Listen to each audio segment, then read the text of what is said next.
भएका ती असल मौरी पालनको अभ्यास अन्तर्गत हामीले अनुसरण गरेका कुराहरू सिस्टमाइज गर्न सकेका छैन। हामी किसानहरूले त्यो तपाईँहरू राज्यको दायित्व र यो भएछ भने तपाईँहरूले भनिदिनुपर्छ, त मेरो आग्रह हो।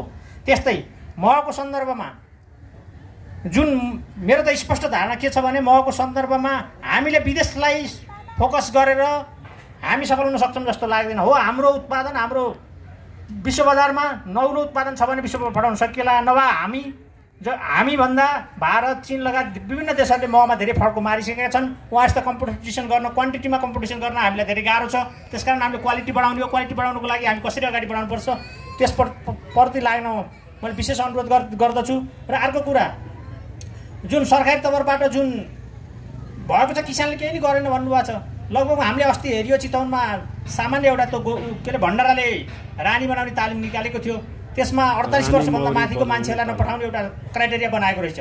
त्यसपछि हाम्रो चितवन अलिकति अग्रसर छ र त्यसपछि अलिकति चासो पनि राखेको छ। ल ठिकै छ, 48 वर्षभन्दा मुनिको पुस्तालाई पठाउन त भन्दा हाम्रो हिजो त 24-25 वर्ष पार गरिसक्नुभएका व्यवसाय किसानहरूको त कोही पनि त्यसमा रानी बनाउन जाने उपयुक्त पात्रै छैन। पुस्ता हस्तान्तरण छैन, यसो कसरी बचाउन सकिन्छ?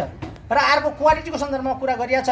हिजोको जुन छ नि 24-25 वर्ष पालेका र 50 गोला 60 गोला मौरी पाल्नु भएको छ र हन्डर खानु भएको छ, माइग्रेसनमा जानुभएको छ, उहाँहरू क्वालिटीको सन्दर्भमा एकदम सचेतन हुन्छ।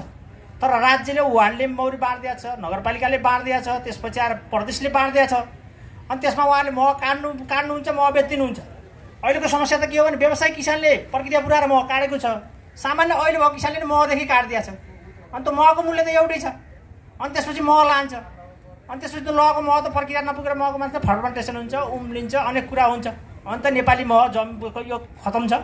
यो किसानले राम्रो काट्दैन भन्ने छ नि। त्यसमा अलिकति व्यवसायीकरण गर्नको लागि पनि थप गर्नु पर्यो। हाम्रो हेमराजीले भन्नुभएको थियो, बरु अनुदान नै नराख्नुहोस्। हाम्रो अनुदान चाहियो कि थिएन त हामीले। अहिले त राज्य अनुदान किसानलाई चाहिँदै चाहिन्न। सुविधा दिनुहोस्, सबै महको मार्केटको सेक्योर गरिदिनु भयो भने किसानहरू अटोमेटिक बढ्छन्। तिनी कुरा राख्दै र जुन सरले विदेशको कुरा गर्नुभएको छ, जगदीश सर भक्त राख्नुभएको छ, विदेश त पठाउँ म। र हाम्रो गणेशजी लाग्नु भएर चाहिँ खुसी लाग्यो। तर खुसी लाग्यो भन्दै गर्दा पनि फेरि हामी त भुक्तभोगी हो। हामीलाई त यस्तै मह किनिदिन्छौँ, घार दिन्छौँ, सबै गर्छौँ भने मेरो 2073 सालमा 2,40,000 खाएको मान्छेले पैसा नदिएर मैले फेसबुकमा हाल्दा बाध्य भएर साइबलमा हाल्दा मैले बाध्य भएर आफै हटाएको मान्छे म। र हामीसित आएका साथीहरू म व्यवसायमा काम गर्छु भनेर आउने साथीहरू कति इमान्दार भन्नुभएको छ। म त सङ्ख्यामा छु। हाम्रो पहिलाका साथीहरू सङ्ख्या छौँ। यो के कस्तो प्रकारले आएको? राज्यको त मजाले अनुदान दिएको छ, 5-7 करोड 10 करोड अनुदान खाएछ। अनि त्यो राज्यको अनुदान ठाउन पो आएको कि अब स्पेसल इमान्दार भएर आएको? त्यसमा शङ्काको छ। लागेका साथीहरू गणेशजी जस्ता साथीहरू इमान्दार भएर लागिदिनुहोस्। र हामी नेपाली किसानहरूलाई पनि यो अन्तर्राष्ट्रिय बजार यो, नेपालको बजार यो, स्ट्यान्डर्ड यो, तपाईँले यो अनुसार मह काट्नुहोस् भनेर सुसूचित गर्नुहोस्। त्यसको लागि हामी नेपाल मौरी पालक महासङ्घ एसोसिएसन लगायत सम्पूर्ण व्यवसाय किसानहरू लाग्ने भन्ने कुरा राख्दै र जुन छ नि यो आयात बन्द हुनु प्लस यो अहिले राज्यलाई गर्ने कुरामा हाम्रो सुभाष सरले एउटा पुलको भूमिका खेल्नु भएको थियो।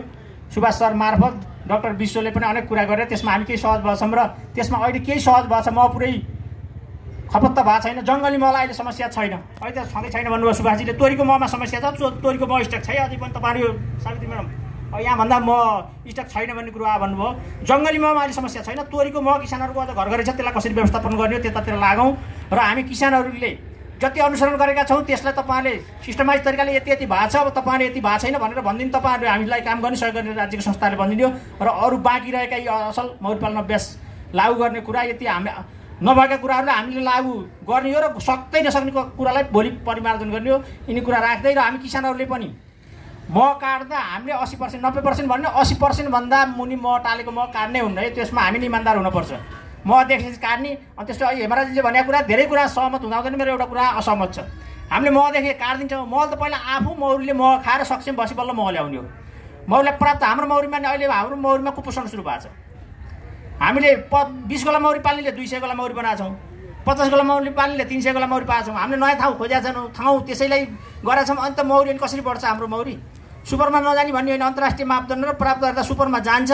तर त्यसमा चरणको अभाव छ, कुपोषण भएको छ। त्यसलाई कसरी व्यवस्थापित गर्ने त्यसमा हामी किसानहरू सबै इमान्दार भएर लागौँ। यिनै कुरा राख्दै जति साथीहरू आउनुभयो र हामीले यो समय त्यति उपयुक्त मानेका होइनौँ। त्यही पनि हामीले यो महोत्सव जो जस्तो भए पनि गर्नुपर्छ, यो सालको छुटाउन हुन्न भन्ने हिसाबले गऱ्यौँ। हामी आफै पनि यो कार्यक्रम गर्न यो समयमा सन्तुष्ट थिएनौँ। हामीलाई थाहा थियो असोजदेखि फागुनभन्दा पछिको काठमाडौँको मह मेला त्यति उपयुक्त हुनुपर्ने जान्ने हामीलाई थाहा हुँदाहुँदै पनि हामीले यो कार्यक्रम छुटाउन हुने वर्ष पूर्ण गरेका हौँ, अहिले गरेका हौँ भनेको छौँ। र अर्को साल हामीले असोजदेखि फागुनभित्र गर्ने नेपाल मौरी पालक महासङ्घको अध्यक्ष हुनुहुन्छ, हामी पनि मौरीमा काम गर्छौँ, म निवर्तन अध्यक्ष हुँ।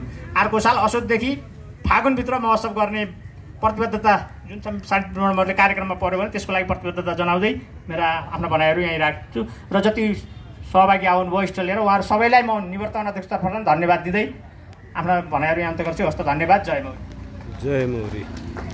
ज्यू यहाँ उपस्थित खास गरी नेपाल मौरी पालक महासङ्घका पूर्व अध्यक्षज्यू र सम्पूर्ण पदाधिकारीज्यूहरू, नेपाल मौरी पालन केन्द्रीय सहकारी सङ्घका अध्यक्षज्यू र सम्पूर्ण पदाधिकारीज्यूहरू, यहाँ उपस्थित विभिन्न सङ्घ संस्थाबाट प्रतिनिधित्व गर्नुहुने हाम्रो सबै मौरीसँग सरोकार राख्ने सम्पूर्ण प्रमुख तथा प्रतिनिधिज्यूहरू र यहाँ उपस्थित खास गरी व्यवसायी मौरी पालन क्षेत्रमा लामो समय अनुभव, दुःख, मेहनत र उहाँहरूले एउटा यो क्षेत्रलाई पनि हाम्रो थोरै धेरै योगदान रहोस् भनेर हरेक अप्ठ्यारोमा पनि उहाँहरू चाहिँ अहिलेसम्म चाहिँ आफ्नो व्यवसायलाई जीवित राख्दै, व्यवसायलाई अझ आशा चाहिँ राख्दै यहाँ चाहिँ यो मेलामा सहभागी हुनुभएका यो खास गरी उद्यमी, किसान तथा उपभोक्ता सबैमा म सर्वप्रथम नेपाल मौरी पालन केन्द्रीय सहकारी सङ्घको पूर्व अध्यक्षको हैसियतले,